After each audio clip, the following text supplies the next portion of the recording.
आज अपन द्विघात वर्ग समीकरण में विविक्ति कर ज्ञात करना और मूलों की प्रकृति के संबंध में अध्ययन करेंगे। तो वर्ग समीकरण का मानक रूप ax² + bx + c = 0 से हम परिचित हैं। अब विविक्त कर या इसी को विभेदक या इसी को डिस्क्रिमिनेंट के नाम से हम जानते हैं। अब डिस्क्रिमिनेंट ज्ञात करने के लिए जो हमारे पास फार्मूला है वो है d = b² - 4ac। इस फार्मूला की सहायता से हम किसी भी द्विघात समीकरण का विभेदक ज्ञात कर सकते हैं। फॉर एग्जाम्पल, एक वर्ग समीकरण लेते हैं, 2x² + 5x - 5 = 0 का विभेदक ज्ञात कीजिए, यानी डिस्क्रिमिनेंट ज्ञात करना। तो यहाँ पर हम पहले a निकाल लें। तो x² का जो कोफिशिएंट है 2, x का जो गुणांक है 5 और अचर पद c, इसका भी मान यहाँ पर 5 है। विभेदक को d से प्रदर्शित करते हैं तो d = b² - 4ac हमारे पास फार्मूला है। b का मान 5 यहाँ रख देंगे, 4 गुणित a का मान 2 रखेंगे और c का मान 5 रखेंगे। 5 की घात 2 यानी 5 गुणित 5 25, 4 दूनी 8 पंचे 40, 25 में 40 गया, ऋण 15 बचा। तो इस ऋण 15 को हम दिए गए वर्ग समीकरण का विभेदक के नाम से जानते हैं। अब हम देखेंगे मूलों की प्रकृति। मूलों की प्रकृति के संबंध में पढ़ने से पहले अपन देखें जो हमारे पास वर्ग समीकरण का मानक रूप है ax² + bx + c = 0 को जब हम हल करते हैं तो श्रीधराचार्य से हल करें तब, या गुणनखंड विधि से हल किए हों या पूर्ण वर्ग विधि से हल किए हों, तो x के 2 मान मिलते हैं। उन मानों को हम मूल भी कहते हैं। तो के 2 मूल होते हैं। उनमें से हम एक को अल्फा और दूसरे को बीटा के नाम से जानते हैं। एक हमको धन चिन्ह लेने पर मान मिलता है और एक ऋण चिन्ह। तो एक को अल्फा और दूसरे को हम बीटा कहते हैं। तो ये दोनों मूल किस प्रकार के होंगे, इसका नेचर कैसा होगा, ये जानने के लिए हमको क्या करना पड़ता है, d निकालते हैं। डिस्क्रिमिनेंट b² - 4ac निकालेंगे। उसके बाद देखेंगे कि d का मान कैसा प्राप्त हुआ। तो पहला कंडीशन है, यदि d का मान बड़ा हो 0 से। बड़ा हो 0 से इसका मतलब होता है, अर्थात हम d बराबर जो मान निकालते हैं वो धनात्मक प्राप्त हो। जब धनात्मक होगा अर्थात 0 से बड़ा होगा। इस स्थिति में जो दोनों मूल होंगे अल्फा और बीटा, तो दोनों मूल वास्तविक एवं भिन्न भिन्न होते हैं। दूसरा कंडीशन हम ये लिख सकते हैं कि यदि d = 0 हो, यानी मान न तो धनात्मक है ना ऋणात्मक है, बल्कि क्या मिला हो, 0 मिला हो, तब दोनों मूल वास्तविक एवं समान होंगे, यानी एक जैसे होंगे। एक जैसे मूल होते हैं तो इस मूल को अपन पुनरावृत्त मूल भी कहते हैं। पुनरावृत्त मूल परीक्षा में 1 नंबर के में प्रश्न भी पूछा जा सकता है। पुनरावृत्त मूल हेतु खाली स्थान होता है, तब क्या लिखेंगे कि d का मान 0 होता है या विभेदक का मान 0 होता है। तीसरा मान क्या मिल सकता है, d का धनात्मक मिल गया, 0 मिल गया। अब ऋणात्मक मिलेगा। ऋणात्मक, इसी को हम ऐसा लिख सकते हैं, ऋणात्मक यानी 0 से छोटा मिलता हो। तब दोनों मूल वास्तविक नहीं होते, वास्तविक नहीं होते, अर्थात काल्पनिक मूल प्राप्त होता है, काल्पनिक मूल प्राप्त होगा। अब परीक्षा में इस पर प्रश्न कैसे पूछा जा सकता है वो देखते हैं। तो वर्ग समीकरण एक्स वर्ग ऋण 4x धन 4 बराबर 0 के मूलों की प्रकृति बताइए। प्रकृति बताइए, ऐसा यदि प्रश्न आता है तो हम कैसे हल करें? तो उसको हल करने के लिए एक्स वर्ग ऋण 4x धन 4 बराबर 0 लिख लेंगे। अब यहाँ देखेंगे एक्स स्क्वायर के साथ कोई भी गुणा वाला अंक नहीं है, मतलब हुआ a का मान 1 है, b का मान x का गुणांक ऋण 4 है, चिन्ह सहित लेंगे, और c का मान भी 4 है। फिर d का मान निकालेंगे। d is equal to formula है b square minus 4ac। b का मान रखेंगे ऋण 4 का वर्ग, ऋण 4 गुणित a गुणित c। तो a का मान 1 और c का मान 4 भर देंगे। ऋण 4 गुणित ऋण 4 बराबर धन 16, 4 एकम 4, 4 चौक 16, 16 में 16 गया 0। तो मूलों की प्रकृति क्या होगा? तो मूल वास्तविक एवं एक जैसे अर्थात समान होंगे, ऐसा हम बता सकते हैं। तो एक प्रश्न विभेदक ज्ञात करना देख लिए, एक मूलों की प्रकृति हो गया। अब एक प्रश्न और लेते हैं, 2x का वर्ग ऋण 10x धन k बराबर 0। तो यहाँ पर k का मान ज्ञात करना है जबकि दोनों मूल समान हों, जबकि दोनों मूल समान हों। प्रश्न इस प्रकार का है, वर्ग समीकरण में k का मान ज्ञात कीजिए जबकि दोनों मूल समान हैं। अब इसको जैसे अपने को हल करना है, तो यहाँ a बराबर क्या है? 2, b बराबर ऋण 10 और c बराबर हुआ k। फिर लिखेंगे समान मूल हेतु प्रतिबंध, समान मूल हेतु प्रतिबंध। तो d बराबर 0 और d मीन क्या है? b square minus 4ac is equal to, तो b का मान ऋण 10 का वर्ग, ऋण 4 गुणित a का मान 2 और c का मान k रख लेंगे। 10 गुणित 10 करते हैं, ऋण 10 गुणित ऋण 10 तो मिलेगा धन 100, 4 दूनी 8k बराबर 0। पक्षांतर कर दीजिए, 100 बराबर हो गया 8k, इसलिए k बराबर 100/8। 4 दूनी 8, 4 दूनी 8, 4 पंचे 20, यानी आ गया 25/2। इस प्रकार हमारा आंसर मिल गया। इसी पर एक प्रश्न और ले लेते हैं,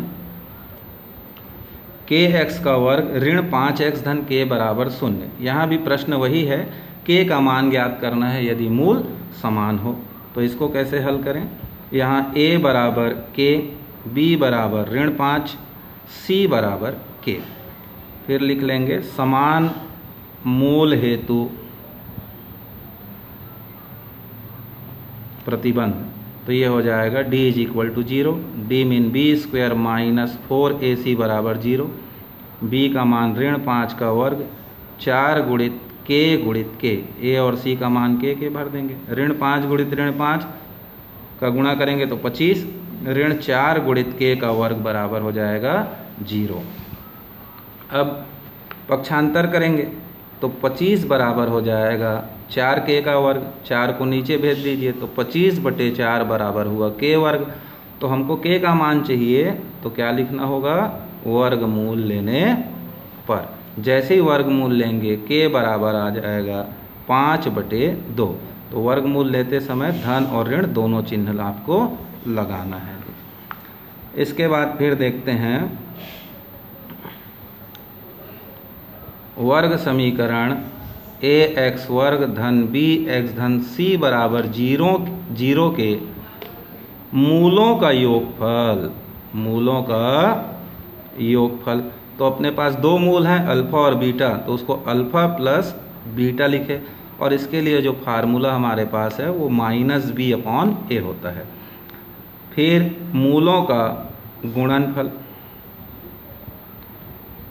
इसको अल्फ़ा गुणित बीटा से शो करते हैं, जिसका मान क्या होता है? c/a।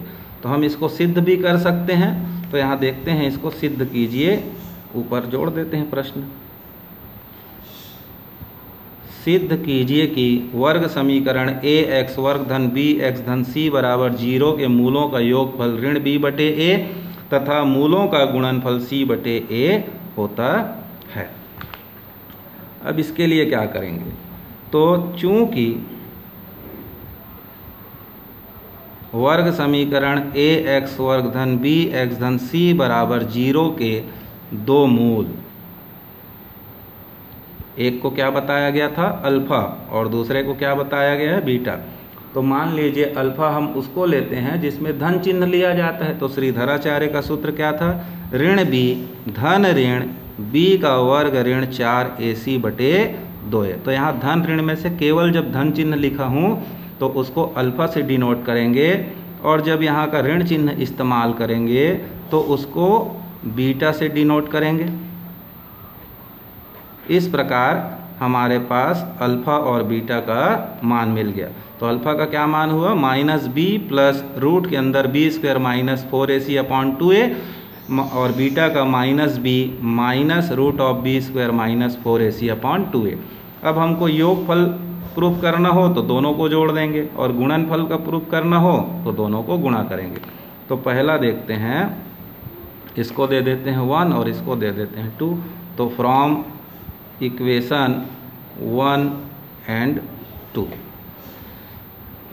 1 + 2 लिख दीजिए सीधा, फ्रॉम इक्वेशन 1 + 2, समीकरण 1 और 2 को जोड़ने पर। तो लेफ्ट हैंड साइड में क्या मिलेगा, अल्फा प्लस बीटा। इधर अल्फा का वैल्यू रखेंगे -b plus root of b² -4ac/2a plus -b minus root of b² -4ac/2a। अब जब दो भिन्न को जोड़ते हैं तो हमको ध्यान किसको देना पड़ता है, उसके हर को। यदि हर समान हो तो हर को एक बार सीधा लिख लीजिए 2a, फिर अंश में जो है उसको ज्यों का त्यों रख दीजिए b -b रूट के अंदर b² -4ac, प्लस लगाऊंगा परंतु b कैसा है, माइनस में है, तो -b minus root of b² -4ac लिख देंगे। अब यहाँ देखेंगे ध्यान से, ये प्लस रूट के अंदर है और ये माइनस रूट के अंदर है, सेम है और चिन्ह अलग अलग है, तो ये दोनों कैंसिल हो जाएगा। अब बचा क्या, -b माइनस b, तो जोड़ करके क्या हो जाएगा, -2b/2a। 2 और 2 को कैंसिल करा देंगे तो -b/a आ जाएगा। इससे हमारा फार्मूला प्रूफ हो गया कि अल्फा प्लस बीटा बराबर कितना होता है, -b/a। अब इसके गुणनफल को देखना है, तो अल्फा गुणित बीटा, तो अल्फा का मान -b plus root of b² -4ac/2a, bracket में बंद कर लीजिए, -b minus root of b² -4ac/2a। तो गुणा का नियम क्या है, अंश का गुणा अंश से, हर का गुणा हर से। तो हर का गुणा 2 दूनी 4 और a गुणित a का वर्ग हो गया। अब इसको देखेंगे, -b सेम है और रूट के अंदर, और यहाँ भी रूट के अंदर सेम है, लेकिन यहाँ पर प्लस और यहाँ पर माइनस है। तो एक फार्मूला हम जानते हैं, a + b a - b बराबर क्या होता है, a² - b²। तो इसका यूज़ करेंगे तो यहाँ a की जगह क्या है, -b, तो हमको मिलेगा -b का square minus root of b² -4ac, इसका भी स्क्वायर। तो ये फार्मूला लग गया, अ धन ब अ ऋण ब बराबर अ का वर्ग ऋण ब का वर्ग। अ का मान क्या है, ऋण b, और ब का मान क्या है, रूट वाला। अब जैसे इसको वर्ग करेंगे, हर में तो 4a² लिख लेंगे, -b का स्क्वायर हुआ प्लस b का स्क्वायर, माइनस इस रूट वाले का स्क्वायर करेंगे तो इसका रूट हट जाएगा, तो b² -4ac ब्रैकेट में लिख लेंगे। अब ब्रैकेट ओपन करेंगे तो ये हो जाएगा b² -b² और माइनस का माइनस से मल्टीप्लाई होकर के हो जाएगा 4ac। b² कैंसिल हुआ, 4ac ऊपर आया और 4a² को 4a × a लिखेंगे, 4a कैंसिल करा दिए तो आ गया c/a। तो इस प्रकार से ये फार्मूला को हम प्रूव कर सकते हैं। परीक्षा में इसका प्रश्न कैसे आता है, तो बहुत आसान सा इसमें प्रश्न पूछा जाता है 2 नंबर के लिए। देखते हैं, वर्ग समीकरण 3x वर्ग धन 7x धन 1 बराबर 0 के मूलों का योगफल और गुणनफल ज्ञात कीजिए। इस प्रकार का प्रश्न हो तो बहुत आसान होगा इसको हल करना। पहले लिख लीजिए, दिया गया वर्ग समीकरण बराबर 0, तो यहाँ a का मान कितना है 3, b का मान 7, c का मान 1। तो मूलों का योगफल मीन अल्फा प्लस बीटा बराबर फार्मूला क्या है, माइनस बी अपॉन ए। माइनस बी का वैल्यू कैसा है, ऋण तो सूत्र का हुआ, बी का मान 7 और ए का मान 3। 7 और 3 आपस में कटा नहीं सकते, इसलिए ऐसे ही छोड़ देंगे। और मूलों का गुणनफल तो अल्फा गुणित बीटा सी अपॉन ए, तो सी का वैल्यू 1 है और ए का 3। इस प्रकार से हमारा आंसर आ जाएगा मूलों का योगफल -7/3 और गुणनफल 1/3। अब आगे अगर मूल दिया हो तो वर्ग समीकरण कैसे बनाना, तो वर्ग समीकरण की रचना, जबकि मूल अल्फा व बीटा दिए गए हों। इसके लिए सूत्र हमारे पास होगा x का स्क्वायर माइनस ब्रैकेट में alpha plus beta into x plus alpha into beta बराबर 0। ये फार्मूला आपको याद रखना पड़ेगा। जबकि मूल दिए गए हों तो वर्ग समीकरण की रचना करना। इसमें 2 प्रकार का प्रश्न हो सकता है। तो पहला है वर्ग समीकरण बनाइए यदि मूलों का योगफल 4 और गुणनफल ऋण 3 हो। तो ये बहुत आसान है, हल दिया है लिख देंगे। मूलों का योगफल सांकेतिक भाषा में अल्फा प्लस बीटा बराबर 4 और मूलों का गुणनफल लिख देंगे अल्फा गुणित बीटा बराबर ऋण 3। उसके बाद लिखिए सूत्र x का वर्ग ऋण ब्रैकेट में alpha plus beta into x alpha into beta बराबर 0। तो अल्फा प्लस बीटा का वैल्यू क्या दिया है 4, तो यहाँ 4 रख देंगे और अल्फा गुणित बीटा का वैल्यू दिया है -3, उसको यहाँ रख देंगे। x का वर्ग ऋण 4x धन ब्रैकेट में आएगा -3। अब कोष्टक खोलने पर धन और ऋण का गुणा ऋण 3 बराबर 0 होगा। एक प्रश्न इसमें और बनता है वर्ग समीकरण बनाइए जिसके मूल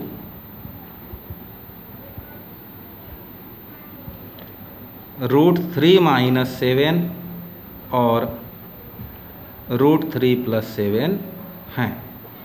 तो अब यहाँ पर मूल है, मतलब एक अल्फा दिया है बीटा दिया है, जबकि ऊपर वाले प्रश्न में अल्फा प्लस बीटा और अल्फा इंटू बीटा का वैल्यू डायरेक्ट दिया हुआ था। तो यहाँ पर हमको थोड़ा हल करने में अधिक समय लगेगा। तो दिया है अल्फा = √3 - 7 और बीटा = √3 + 7। तो सबसे पहले अल्फा प्लस बीटा यानी दोनों को जोड़ें, तो √3 - 7 प्लस √3 + 7। तो ये धन 7 ऋण 7 कट जाएगा और √3 को ऐड करेंगे तो 2√3 हो जाएगा। अब अल्फा गुणित बीटा निकाल दीजिए, तो √3 - 7 √3 + 7। तो यहाँ भी अऋण ब अधन ब, तो अ का वर्ग यानी √3 का वर्ग ऋण ब का वर्ग। तो करणी 3 का वर्ग मिलेगा 3 और 7 का वर्ग मिलेगा 49 और 3 में 49 गया, हमको मिलेगा ऋण 46। तो अल्फा प्लस बीटा का भी मान आ गया और अल्फा इंटू बीटा का भी मान आ गया। अब इसको हम सूत्र लिख करके उसमें रख देंगे। इसलिए वर्ग समीकरण x का वर्ग ऋण अल्फा धन बीटा गुणित x धन अल्फा गुणित बीटा बराबर 0। तो x² अल्फा प्लस बीटा का मान क्या आया था 2√3, वो रख दीजिए और अल्फा गुणित बीटा का ऋण 46 बराबर 0। कोष्टक खोलिए तो 2 वर्गमूल 3x ऋण 46 बराबर 0। अब मैं आपको सभी सवालों को बनाने के लिए एक एक प्रश्न लिख देता हूं जिसको आप घर पर हल करेंगे। तो घर पर ये कुछ प्रश्न नोट कर लेंगे। वर्ग समीकरण x वर्ग ऋण 4x धन 2 बराबर 0 का विभेदक ज्ञात कीजिए। इसके लिए आंसर आपको मिलेगा 8। दूसरा है वर्ग समीकरण 2x वर्ग धन 2x धन 2 बराबर 0 के मूलों की प्रकृति बताइए। तो इसके लिए आंसर आएगा वास्तविक नहीं है। तीसरा, k का मान ज्ञात कीजिए यदि वर्ग समीकरण 9x का वर्ग ऋण kx धन 16 बराबर 0 के मूल समान हो। इसमें आंसर आएगा k बराबर प्लस माइनस 24। चौथा, 3x वर्ग धन 2x धन 7 बराबर 0 के मूलों का योगफल और गुणनफल ज्ञात कीजिए। इसमें आंसर आएगा -2/3 7/3। लास्ट क्वेश्चन, वर्ग समीकरण बनाइए जिसके मूल या जिसका मूल 6 धन वर्गमूल 5 और 6 ऋण वर्गमूल 5 है। इसके लिए आंसर आएगा x² -12x + 31 = 0।